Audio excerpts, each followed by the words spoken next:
The summer sun beat down on the cobblestones outside Buckingham Palace, where crowds of excited tourists gathered to catch a glimpse of the famous Queen's Guard. Among the sea of selfie sticks and colorful t-shirts stood Guardsman Thompson, his red uniform pristine and his posture perfect, just as it had been every day for the past 8 years. The morning had started like any other. Thompson had woken up at 4:30 a.m., polished his boots until they gleamed like mirrors, and carefully adjusted every button on his uniform. His mother always said he'd been born for this job. Even as a kid, he would stand straight as a pole whenever they played soldiers in the backyard. Now, at 28, he was living his childhood dream. The path hadn't been easy. Growing up in South London, he'd faced plenty of people who said he wouldn't make it. But here he stood, proud member of one of the most elite military units in the world. His chest still swelled with pride every time he put on the uniform, even after thousands of times doing it. As the morning wore on, the usual tourist crowds grew larger. American families with excited children, Japanese tour groups with their coordinated outfits, and British school kids on field trips. Thompson had seen them all. He'd learned to tune out the constant camera clicks and excited chatter while maintaining his famous stone-faced expression. A group of teenagers tried to make him laugh, pulling funny faces and doing dance moves. An elderly couple from Canada politely asked for a photo, standing at a respectful distance. A little girl dropped her ice cream cone nearby and burst into tears. Thompson felt a twinge of sympathy but maintained his steadfast position, just as his training had taught him. The sun climbed higher in the sky, and Thompson's thoughts drifted to his family. His father, a former postal worker, had cried with pride at his graduation ceremony.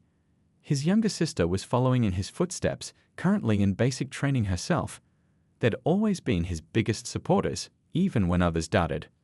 A light breeze carried the smell of fresh-baked pretzels from a nearby vendor, mixing with the distinct London scents of exhaust fumes and summer flowers. Thompson's stomach rumbled quietly. 3 more hours until his shift change. He'd been planning to try that new curry place near his flat. His colleague had been raving about their butter chicken all week. The peaceful rhythm of the morning was suddenly interrupted by loud, boisterous voices approaching from the direction of the palace gates. A group of tourists, clearly fresh off a tour bus, were making their way toward his post. Something about their energy felt different from the usual excited visitors. The leader of the group, a heavy-set man in a bright Hawaiian shirt, was speaking particularly loudly, his voice carrying across the courtyard. Thompson's years of experience told him this might not be a typical tourist interaction. He'd dealt with all sorts before, the overexcited, the disrespectful, the ignorant. His training had prepared him for anything, but something in his gut told him this encounter would be different from all the others. Little did he know, this ordinary summer morning was about to become anything but ordinary. The next few minutes would test not only his training and professionalism, but also his character in ways he never expected. As the loud group drew closer, Thompson took a deep, subtle breath, his expression remaining unchanged. Whatever was coming, he would face it with the dignity and pride that the Queen's Guard was famous for. The air seemed to grow thicker with tension as the boisterous group approached his post. Around him, other tourists began to notice the shift in atmosphere, some stepping back, while others pulled out their phones, sensing that something noteworthy was about to unfold. Thompson kept his gaze fixed forward, his mind clear and focused, just as he'd been trained. This was more than just a job to him, it was a representation of everything he believed in: duty, honor, and the proud traditions of his country. The tourist group moved closer, their loud voices echoing off the palace walls. The man in the Hawaiian shirt, red-faced from the summer heat and what seemed to be a few too many pub visits, was leading the pack. His phone was held high, already recording as he approached Thompson's post. "Look at this, folks. This is what my tax dollars are paying for," the man announced to his live stream audience. Though being American, he didn't actually contribute to the British military budget. A few nervous laughs came from his group, while other tourists nearby began exchanging uncomfortable glances. Thompson remained motionless, his eyes fixed forward, just as he had during countless other encounters. But this felt different. The man's tone carried an edge that set off warning bells in Thompson's mind, honed by years of experience reading people. A young couple with a baby stroller quietly moved away from the scene, the mother shaking her head in disapproval. Two teenage girls nearby stopped taking selfies, their expressions shifting from joy to concern as they watched the situation unfold. "Hey buddy, can you even see me through that fluffy hat?" the man taunted, walking closer than the recommended distance. His companions hung back, some looking increasingly uneasy with his behavior. One woman in his group tugged at his sleeve, whispering something about leaving, but he shrugged her off. The summer air grew thick with tension. A street vendor selling ice cream nearby slowly closed his cart, sensing the shift in atmosphere. British visitors, recognizing the disrespect being shown to their traditions, began muttering among themselves. An elderly gentleman in a neatly pressed suit took out his phone, quietly filming the incident. Thompson's mind flashed to his training days. His instructor's words echoed in his head. "Your uniform represents centuries of tradition. Your composure is your strength." His fingers remained steady on his rifle, his posture perfect, even as the man moved into his personal space. "You're sitting this on the live stream," the tourist continued, his voice getting louder. This is what they got guarding the palace. His comments grew increasingly inappropriate, targeting Thompson's appearance and heritage. Each word was clearly chosen to provoke a reaction. A group of schoolchildren on a field trip watched wide-eyed as their teacher quickly ushered them away, their excited chatter about seeing the palace guard replaced by confused whispers. The crowd around Thompson's post had grown larger now, with most people watching in disapproval. Two police officers patrolling nearby noticed the commotion and began making their way through the crowd. But before they could reach the scene, another figure appeared. A distinguished-looking elderly man who had been observing quietly from the sidelines. Thompson's peripheral vision caught sight of the man's purposeful stride as he approached. There was something about his bearing that stood out, a military precision in his walk that Thompson recognized instantly. Despite the growing discomfort of the situation, Thompson maintained his composure, though his mind raced with questions about this new development. The tourist, emboldened by his live stream audience, continued his inappropriate commentary, seemingly oblivious to the mounting disapproval from the crowd. "Come on, show us something." "Aren't you supposed to be a light?" he sneered, waving his phone closer to Thompson's face.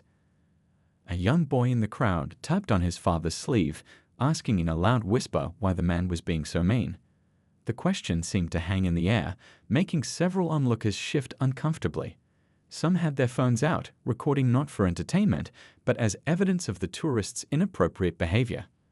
The distinguished elderly man was now just a few steps away, his presence commanding attention even before he spoke.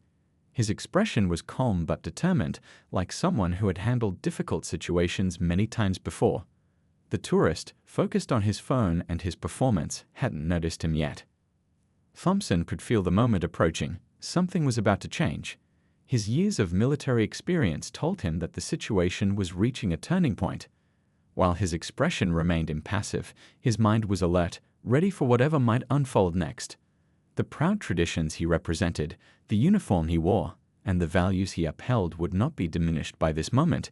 If anything, they would be strengthened by how he handled it. The crowd around Thompson's post had grown to nearly 50 people, their collective disapproval almost palpable in the summer air. Phones were raised everywhere, recording the scene from different angles. The tourist's live stream had attracted more viewers, but not the kind of attention he'd hoped for. Comments condemning his behavior were flooding in, though he seemed oblivious to the criticism.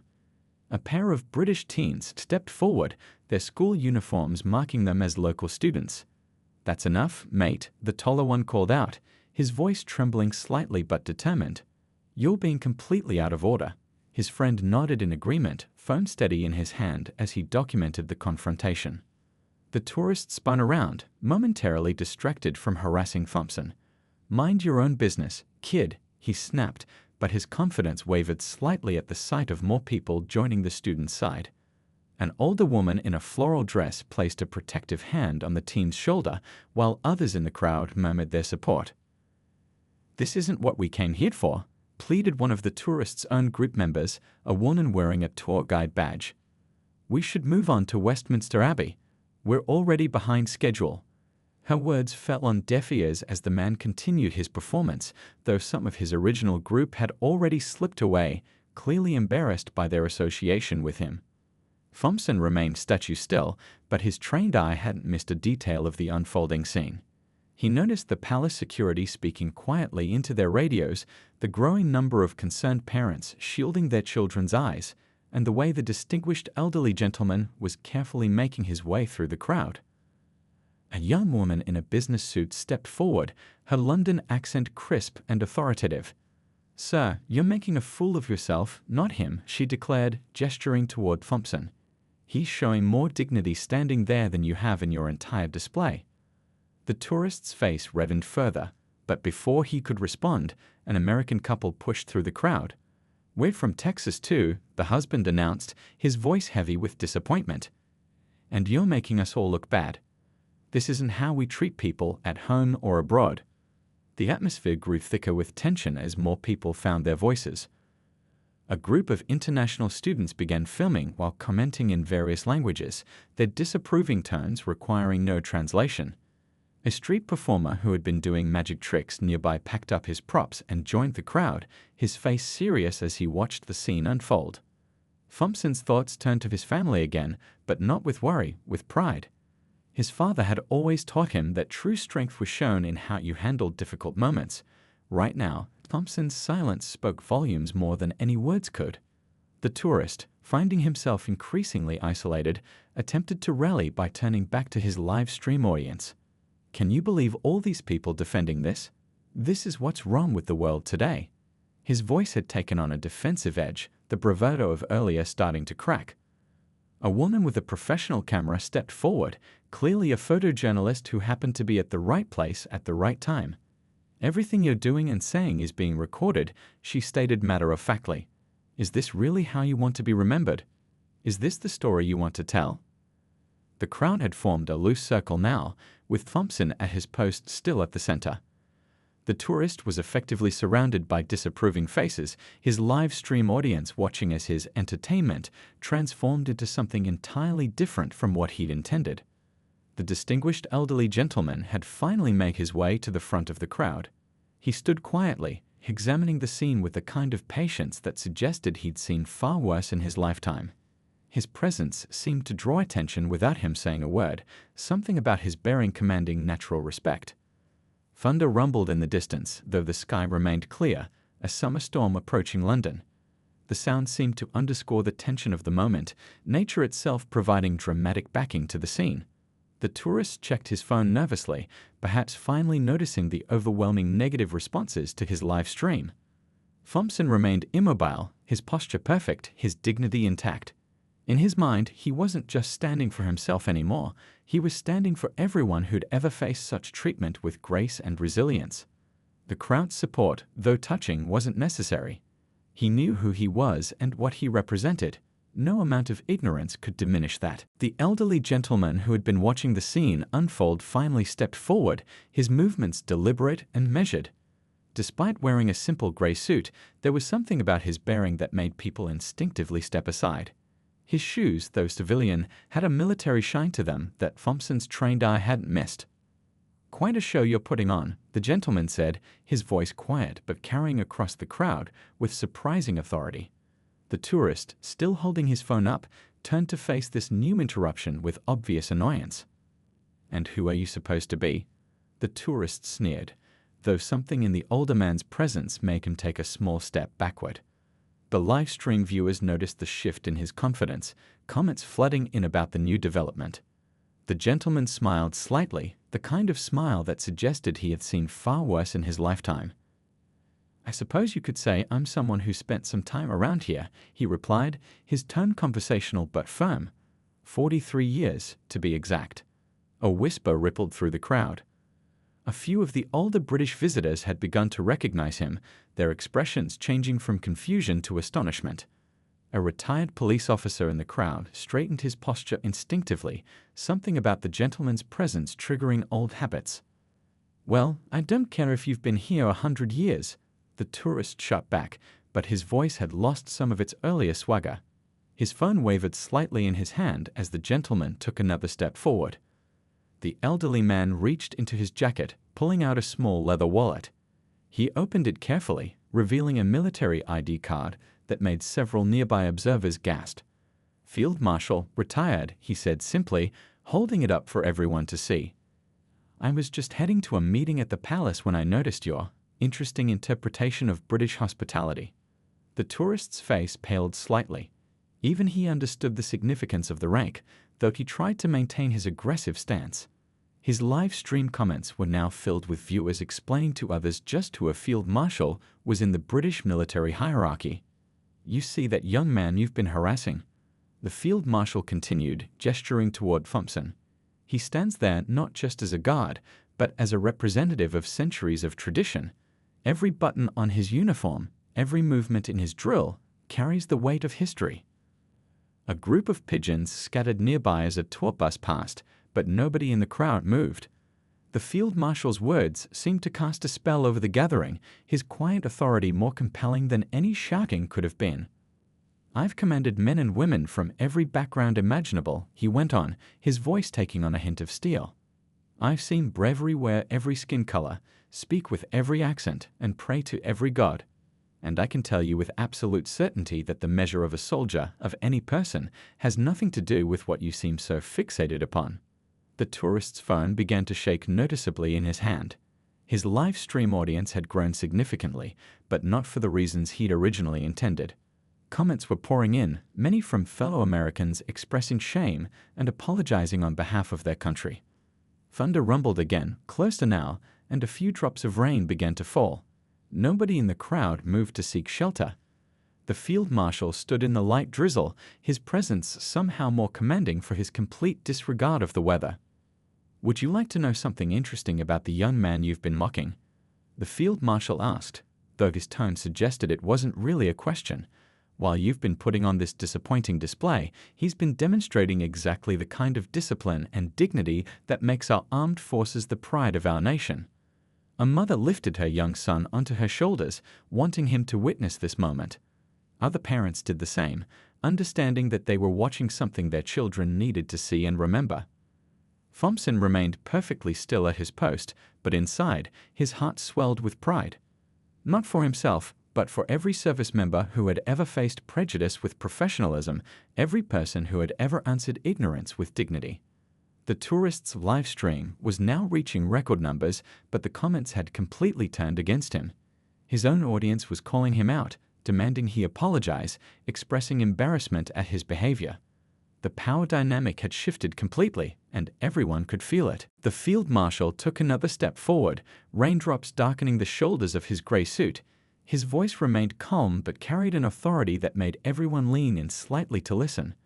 The tourist's phone continued to stream, though his earlier bravado had been replaced by visible discomfort. "Let me tell you a story," the field marshal began, his eyes scanning the crowd. "Last year, I attended a ceremony at Buckingham Palace. It was raining, much like today, and we had guards standing at attention for hours. One of them was this young man right here."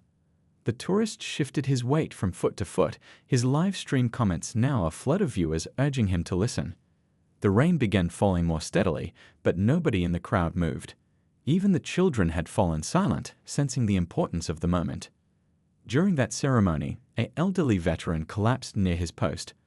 Without breaking position, this guard managed to signal for help while maintaining his duty.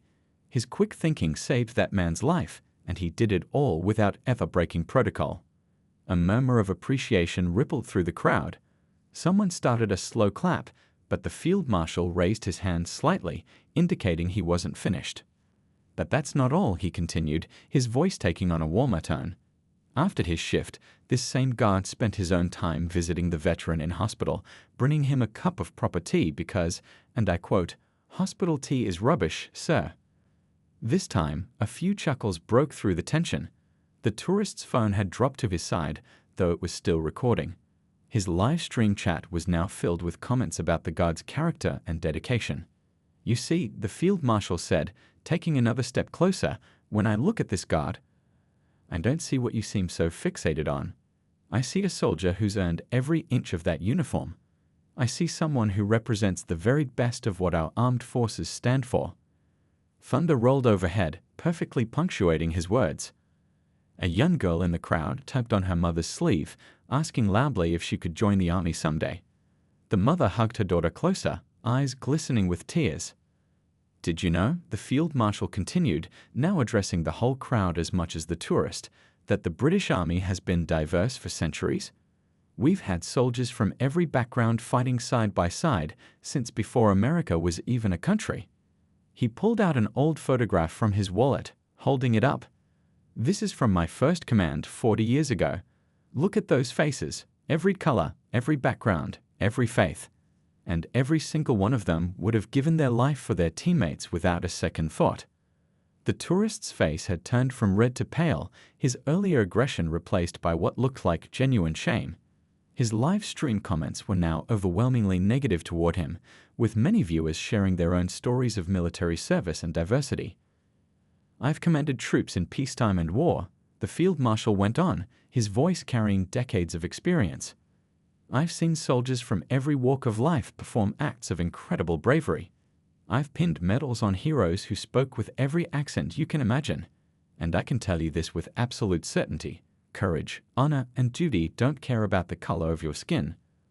A group of schoolchildren who had been on a field trip began to applaud spontaneously. Their teacher, wiping tears from her eyes, didn't try to stop them. The clapping spread through the crowd like a wave. The rain was falling steadily now, but it only added to the solemnity of the moment. The tourist's phone had captured every word, broadcasting this impromptu lesson to thousands of viewers around the world. Comments were pouring in from military veterans of all nationalities, sharing their own experiences of unity and brotherhood in service.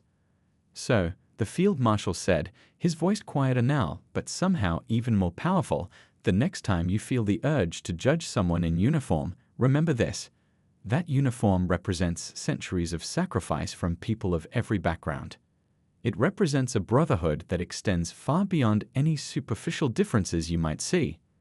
He gestured toward Thompson, who remained perfectly still at his post, the rain running down his bearskin cap.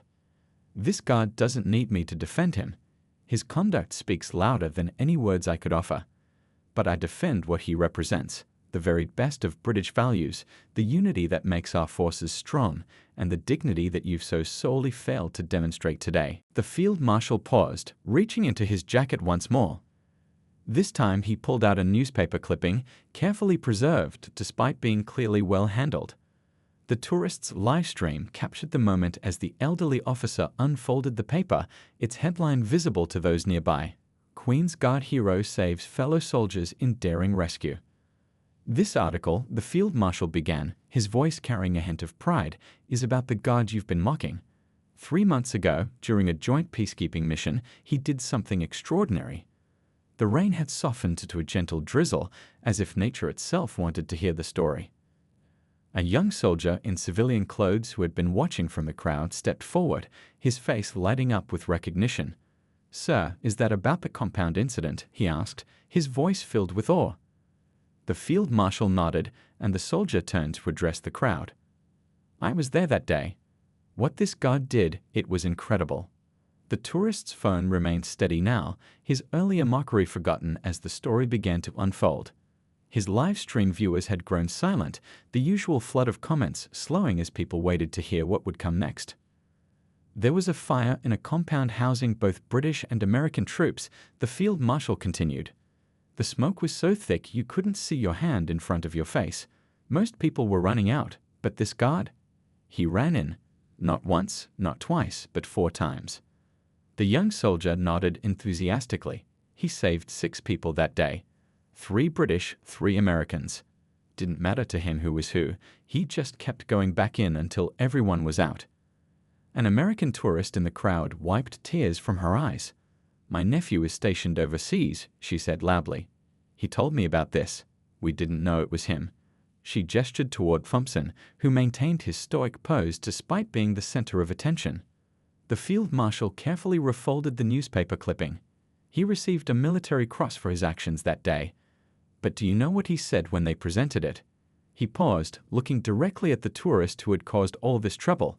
He said, "Anyone would have done the same, sir. We look after our own." The tourist's face had completely transformed. The arrogant sneer was gone, replaced by an expression of genuine shame. His live stream comments were now full of American service members sharing their own stories of working alongside British troops. Those men he saved. The field marshal continued. One of them was from Texas, just like you. A staff sergeant with 3 kids back home. Thanks to this guard's courage, those children still have their father. A police officer who had been watching the scene unfold checked his radio, then approached the field marshal. "Sir," he said quietly, "the palace has been informed of the situation. They've sent word." He whispered something in the field marshal's ear that made the older man smile slightly. The rain had stopped now, and a ray of sunlight broke through the clouds, falling directly on Thompson's post. Someone in the crowd muttered something about it being properly cinematic, drawing a few nervous laughs. "The guard you chose to mock today," the field marshal said, his voice carrying a weight that made everyone stand a little straighter, "has shown more courage, dignity, and honor in a single day than most people manage in a lifetime. He doesn't stand here as a symbol of what divides us, but as a testament to what unites us." The young soldier who had spoken earlier stood at attention, offering a crisp salute to Thompson. Other military personnel in the crowd, both active and retired, followed suit.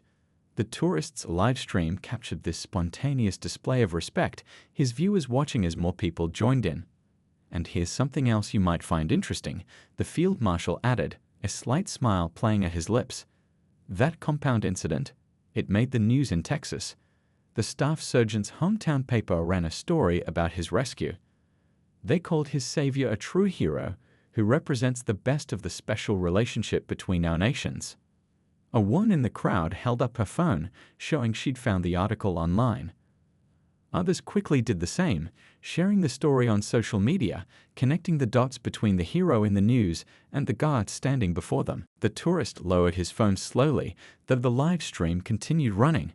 His face had gone through a remarkable transformation, from arrogant to ashamed, from mocking to mortified. The crowd watched in anticipation as he took a deep breath, seemingly struggling with what to do next. He began, his voice cracking slightly. "I don't know what to say." The live stream comments had slowed to a trickle, viewers holding their breath for what would come next. The field marshal's expression softened slightly. "Sometimes the hardest thing is admitting when we're wrong," he said quietly. "But it's also the most important." The tourist nodded, then turned to face Thompson directly. "I'm sorry," he said, his voice carrying genuine remorse. "I was completely out of line. What I did, what I said, it was unforgivable." A murmur of approval rippled through the crowd. The young soldier who had shared the compound story stepped forward again. "Sir," he addressed the tourist, "would you mind if I shared something about working with the Queen's Guard?" The tourist gestured for him to continue, his earlier swagger completely gone. His live stream viewers had doubled, drawn by the unexpected turn of events. "These guys," the soldier said, gesturing toward Thompson, "they're the best of the best. When we do joint exercises, everyone wants to work with the Queen's Guard.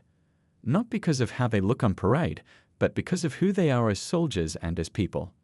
The police officer who had spoken to the field marshal earlier returned, this time with news that made the older man smile broadly. He whispered something to the tourist, whose eyes widened in surprise. "The palace has extended an invitation," the field marshal announced to the crowd. "They would like our American friend here to attend tomorrow's changing of the guard ceremony as an honored guest. Sometimes the best way to understand something is to see it from the inside." The tourist's eyes filled with tears. "I don't deserve that," he said softly. "Perhaps not," the field marshal agreed. "But that's the thing about true dignity. It shows itself most clearly in how we treat those who may not deserve it." A child in the crowd pointed excitedly at the sky. A rainbow had appeared, arching over Buckingham Palace in a display that seemed almost too perfect to be real. Someone joked about British weather having a flair for drama, breaking the tension with gentle laughter. The tourist turned back to his live stream audience. "I want to apologize to everyone watching too. This isn't what America stands for. This isn't what I should stand for. I've learned something important today, and I hope you all have too." His viewers responded with an outpouring of supportive messages, many sharing their own stories of learning from mistakes and growing from them. The incident had transformed from an attempt at viral mockery into something unexpectedly meaningful. Thompson remained at his post, still as a statue, but there was a subtle change in his bearing that those who knew him might have noticed: a slight lift of his chin, a barely perceptible squaring of his shoulders. He wasn't just standing guard anymore. He was standing as a symbol of everything the field marshal had described. The crowd began to disperse slowly, many stopping to shake the field marshal's hand or snap photos of the scene. Parents could be heard explaining the day's events to their children, turning the incident into a teaching moment about respect, dignity, and the importance of admitting mistakes. The tourists' group members, who had distanced themselves earlier, now returned. Many apologized to both Thompson and the crowd. Their tour guide, wiping tears from her eyes, announced that their next stop would be the Imperial War Museum, where they could learn more about the long history of diversity in the British Armed Forces. As the afternoon sun broke fully through the clouds, a palace official approached with a formal letter, the official invitation for tomorrow's ceremony. The tourist accepted it with trembling hands, then turned to face Thompson one last time. "Thank you," he said simply. "Not for what you did in that compound, though that's incredible. Thank you for how you handled yourself today. You've taught me more standing silent than I've learned from 1,000 shouting voices." The field marshal placed a gentle hand on the tourist's shoulder. "That's the thing about true strength," he said, his voice carrying to the remaining onlookers. "It doesn't need to shout. It doesn't need to boast. It simply needs to stand, unwavering, in the face of whatever comes its way." As the crowd finally dispersed, the incident had already begun spreading across social media. But unlike most viral videos, this one wasn't about conflict or controversy. It was about transformation, about learning, about the quiet dignity that speaks louder than words. It was a reminder that sometimes the most powerful response to ignorance isn't anger, but unwavering grace. As the crowd finally dispersed, the incident had already begun spreading across social media. But unlike most viral videos, this one wasn't about conflict or controversy. It was about transformation, about learning, about the quiet dignity that speaks louder than words. It was a reminder that sometimes the most powerful response to ignorance isn't anger, but unwavering grace.